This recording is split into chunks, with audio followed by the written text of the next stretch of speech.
صحت اور بیماری انسانی زندگی کے ساتھ ساتھ ہیں. انسان کی زندگی کے کوئی بھی 2 دن ایک جیسے نہیں ہوتے. آج اگر انسان خوش ہے تو کل اداس ہوگا. اگر آج وہ اپنے جسم میں قوت محسوس کر رہا ہے تو کل بیمار ہو سکتا ہے. انسان کے اوپر دن میں بھی کئی بار مختلف طرح کی کیفیات گزرتی ہیں. کبھی انسان روحانی طور پر، جذباتی طور پر بیمار ہوتا ہے اور کبھی انسان جسمانی طور پر بیمار ہو جاتا ہے. بیماری کی کیفیت صحت کی کیفیت سے مختلف ہوتی ہے اور ہر انسان اس کو محسوس کر سکتا ہے. ایسی صورت میں انسان کو دوا کے ساتھ ساتھ اللہ سبحانہ وتعالیٰ کی طرف رجوع کرنا چاہیے اور اپنے لیے خوب خوب دعائیں کرنی چاہیے. بعض اوقات بیمار خود اپنے لیے دعا نہیں کر سکتا تو بیمار کی عیادت کرنے والے اور بیمار کو دیکھنے والے، اس کے دوست، رشتہ دار، عزیز، اقربا اور ایون ہسپتال کا عملہ مریض کے لیے ایسی دعائیں پڑھ سکتا ہے جو اس کے لیے شفا یابی کا ذریعہ ہو سکتی ہیں. تو بات یہ ہے کہ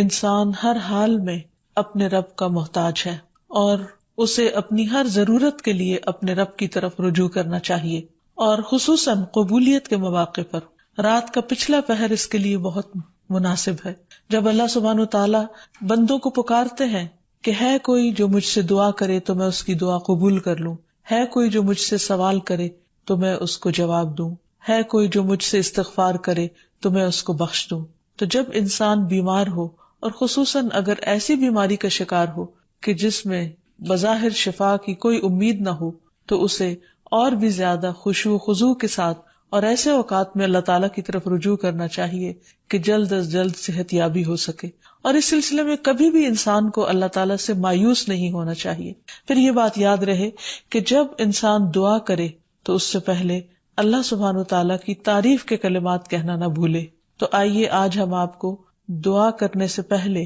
کچھ نئے کلمات بتائیں گے جو اللہ سبحانہ وتعالیٰ کی حمد و ثنا پر مبنی ہے. ربنا لک الحمد ملء السماوات والارض وملء ما شئت من شيء بعد اهل الثناء والمجد احق ما قال العبد وكلنا لك عبد اللهم لا مانع لما اعطيت ولا معطي لما منعت ولا ينفع ذا الجد منك الجد. اے ہمارے رب، تمام تعریفیں تیرے ہی لیے ہیں جن سے آسمان اور زمین بھر جائیں اور اس کے بعد جو تو چاہے وہ بھی اس سے بھر جائے. تو ہی تعریف اور بزرگی کے لائق ہے. بندے جو کہتے ہیں تو ان کا سب سے زیادہ حقدار تو ہے اور ہم سب تیرے بندے ہیں. اے اللہ، جسے تو عطا کرنا چاہے اس سے کوئی روک نہیں سکتا اور جسے تو نہ دینا چاہے اسے کوئی دے نہیں سکتا، اور کسی مرتبے والے کی بزرگی تیرے سامنے کوئی فائدہ نہیں دے سکتی. یعنی اللہ سبحانہ وتعالیٰ کے علاوہ کوئی بھی اور ایسا نہیں ہو سکتا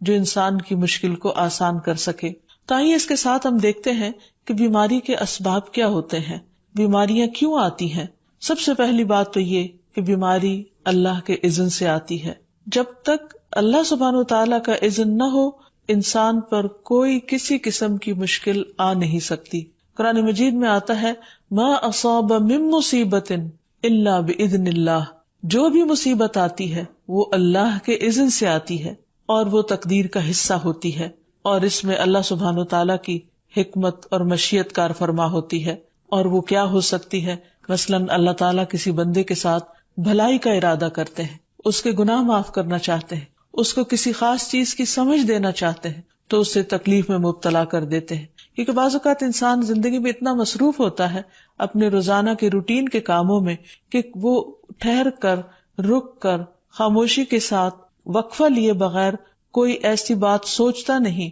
کہ جو اسے سوچنی چاہیے، جو اللہ تعالیٰ چاہتے ہیں کہ وہ سوچے. تو جب انسان بیمار ہو جاتا ہے تو ایک اور کنڈیشن میں آ جاتا ہے، وہ آرام کی کیفیت میں آ جاتا ہے. ایسی صورت میں انسان کو وہ باتیں بھی سوچنے کا موقع مل جاتا ہے جو عام طور پر وہ نہیں سوچتا.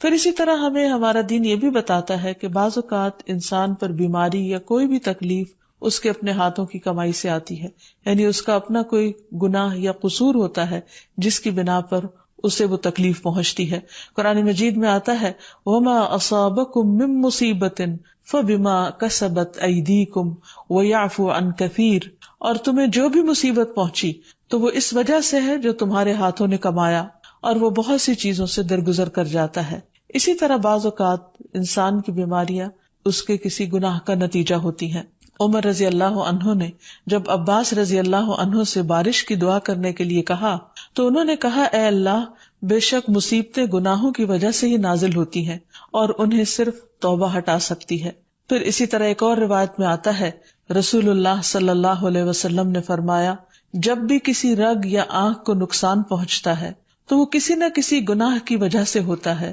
لیکن جو تکالیف اللہ تعالیٰ ویسے ہی ٹالتا رہتا ہے وہ کہیں زیادہ ہو جاتی ہیں۔ پھر اسی طرح بعض بیماریاں انسانوں کے اعلانیہ گناہوں کی وجہ سے بھی ہوتی ہیں، جیسے کہ ایک حدیث میں آتا ہے، جب کسی قوم میں بدکاری عام ہو جاتی ہے اور وہ اعلانیہ اس کا ارتکاب کرتے ہیں تو ان میں طاعون اور ایسی مختلف بیماریاں پھیل جاتی ہیں جو کہ ان سے پہلے گزرے ہوئے لوگوں میں نہ تھی۔ ابو امامہ باہلی سے روایت ہے کہ نبی صلی اللہ علیہ وسلم نے فرمایا، جس بندے کو بھی بیماری سے پچھاڑ دیا گیا ہو تو اللہ تعالیٰ اسے جب بیماری سے اٹھاتا ہے تو وہ پاک ہوتا ہے۔ تو یہ ایک حقیقت ہے کہ انسان کے گناہ اس کے لیے مشکلات کا سبب بنتے ہیں۔ امام ابن القیم الجوزیہ لکھتے ہیں، ان کی ایک مشہور کتاب ہے الداء والدواء، بیماریاں اور علاج، اس میں وہ کہتے ہیں کہ کوئی بھی گناہ ایسا نہیں کہ جس کے اثرات نہ ہوں۔ انسان سے چھوٹی یا بڑی جو بھی کوئی غلطی صادر ہوتی ہے اس کے نتیجے میں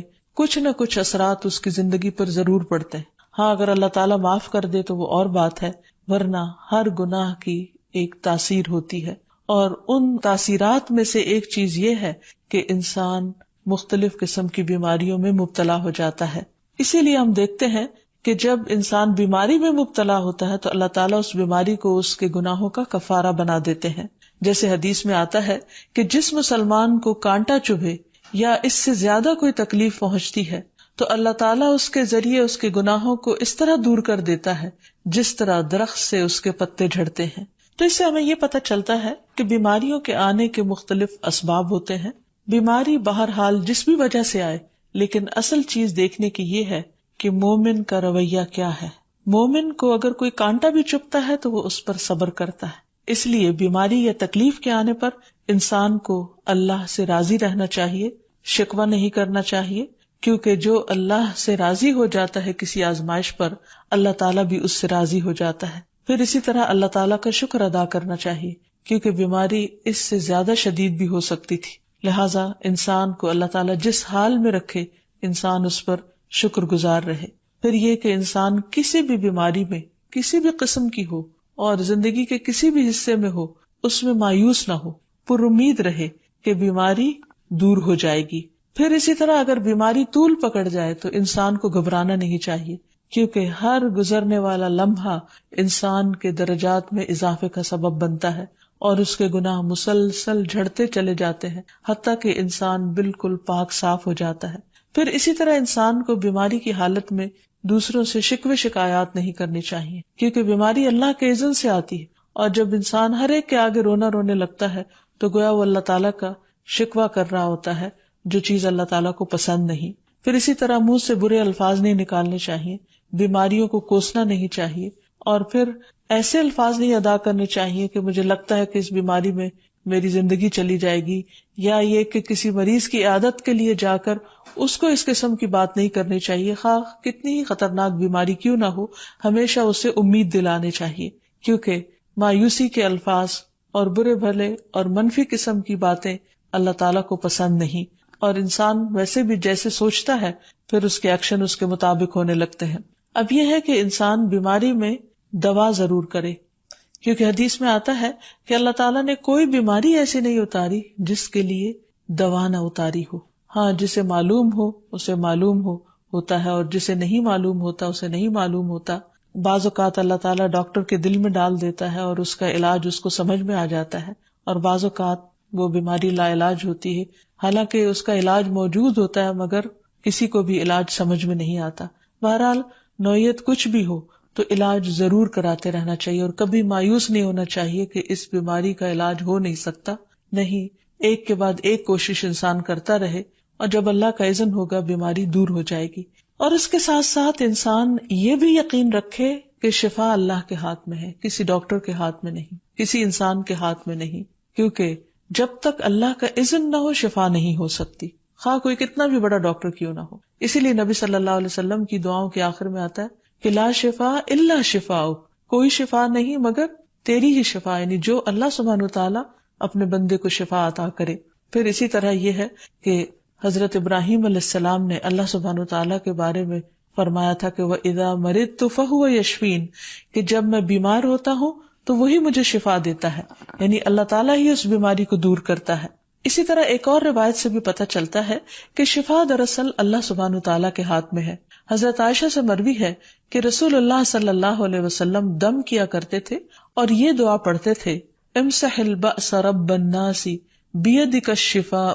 لا یکشف الکرب الا انت، اے لوگوں کے رب تکلیف کو دور کر دے، تیرے ہی ہاتھ میں شفا ہے، تیرے سوا اس کو دور کرنے والا اور کوئی بھی نہیں۔ پھر اسی طرح انسان جب کسی بیمار کی عیادت کے لیے جائے تو اس پر بھی دعا پڑھے اور اس کے لیے دعا کرے۔ رسول اللہ صلی اللہ علیہ وسلم نے فرمایا، جو مسلمان کسی ایسے بیمار کی عیادت کے لیے اس کے پاس آئے جس کی موت کا وقت قریب نہ آیا ہو اور 7 مرتبہ یہ پڑھے، اسأل اللہ العظیم رب العرش العظیم ان یشفی فلانا من وجعہ، میں اس عظمت والے اللہ سے سوال کرتا ہوں جو عرش عظیم کا رب ہے کہ فلاں کو اس کی تکلیف سے شفا عطا فرمائے، تو اللہ عز و جل اسے شفا عطا فرما دیتا ہے۔ اور پھر ہم دیکھتے ہیں کہ تمام انبیاء اپنی بیماریوں میں، تکلیفوں میں اللہ تعالیٰ کو پکارتے تھے، جیسا کہ ایوب علیہ السلام کی دعا قرآن مجید میں آتی ہے۔ اور ایوب جب اس نے اپنے رب کو پکارا کہ بے شک مجھے تکلیف پہنچی ہے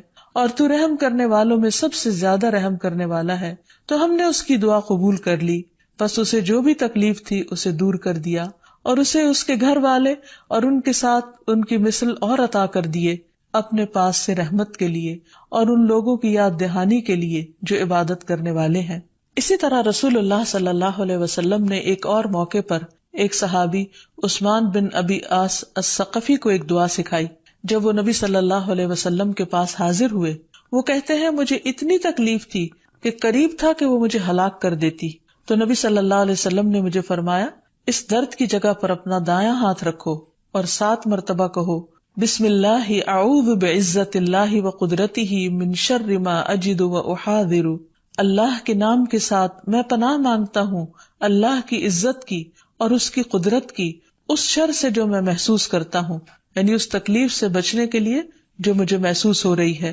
اور جس سے میں خوف محسوس کرتا ہوں۔ عثمان کہتے ہیں کہ جب میں نے یہ پڑھا تو اللہ سبحانہ وتعالیٰ نے مجھے شفا عطا کر دی۔ پھر اسی طرح ہر بیماری سے شفا کی دعا نبی صلی اللہ علیہ وسلم نے سکھائی۔ عبداللہ بن عباس سے مروی ہے کہ نبی اکرم صلی اللہ علیہ وسلم نے فرمایا، جب کوئی شخص کسی ایسے مریض کی عیادت کرے جس کی موت کا وقت ابھی قریب نہ آیا ہو اور اس کے پاس 7 مرتبہ یہ دعا پڑھے، اسأل اللہ العظیم رب العرش العظیم ان یشفیک، میں عظمت والے اللہ جو عرش عظیم کا رب ہے اس سے دعا کرتا ہوں کہ وہ تمہیں شفا عطا کرے، تو اللہ تعالیٰ اسے اس مرض سے شفا عطا کر دے گا۔ پھر اسی طرح نبی صلی اللہ علیہ وسلم اگر کسی کو کوئی پھوڑا بنسی ہوتی تو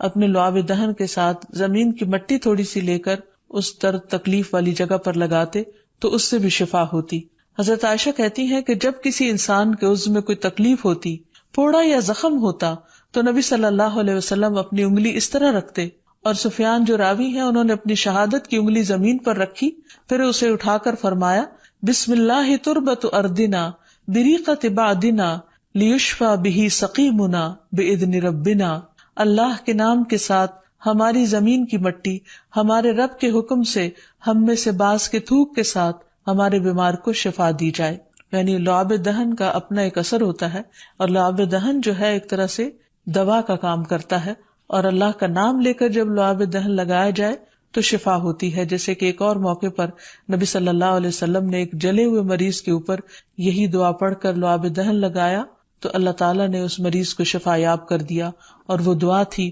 اذہب البأس رب الناس واشف انت الشافی لا شفاء الا شفاؤک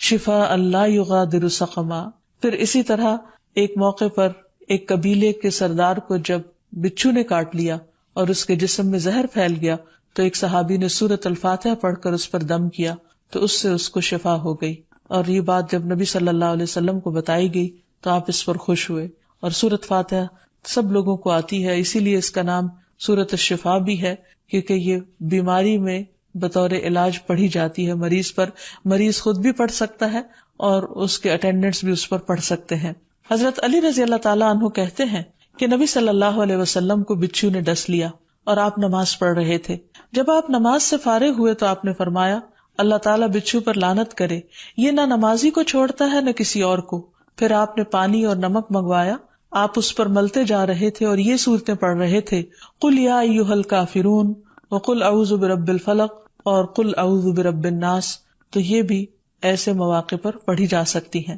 پھر اسی طرح یہ ہے کہ اگر کسی بھی دوا یا دعا سے مریض صحت یاب نہ ہو رہا ہو، اس کی تکلیف کم نہ ہو رہی ہو، تو بھی موت نہیں مانگنی چاہیے، کیونکہ مومن کے لیے زندگی ایک بہت بڑی نعمت ہے۔ وہ جس بھی حال میں گزرے، بہرحال وہ اسے آخرت کمانے کا ذریعہ بنا سکتا ہے۔ یعنی اگر وہ تکلیف میں اس کی زندگی گزر رہی ہے اور اس پر وہ صبر کر رہا ہے اور اللہ کو یاد کر رہا ہے، تو اس کے بے پناہ درجات بلند ہونے کا ذریعہ ہے۔ یعنی یہ بیماری اس کے لیے بلندی درجات کا ذریعہ بن جاتی ہے۔ اس لیے کبھی بھی موت نہیں مانگنی چاہیے۔ ہاں، اگر تکلیف حد سے بڑھ جائے تو انسان یہ دعا مانگ سکتا ہے، اللہم احینی ما کانت الحیات خیرا لی وتوفنی اذا کانت الوفات خیرا لی۔ اے اللہ، جب تک میرے لیے زندگی بہتر ہو مجھے زندہ رکھ، اور جب میرے لیے وفات بہتر ہو تو مجھے وفات دے دے۔ تو اللہ تعالیٰ سے دعا ہے کہ اللہ تعالیٰ تمام بیماروں کو صحت اور شفا عطا فرمائے،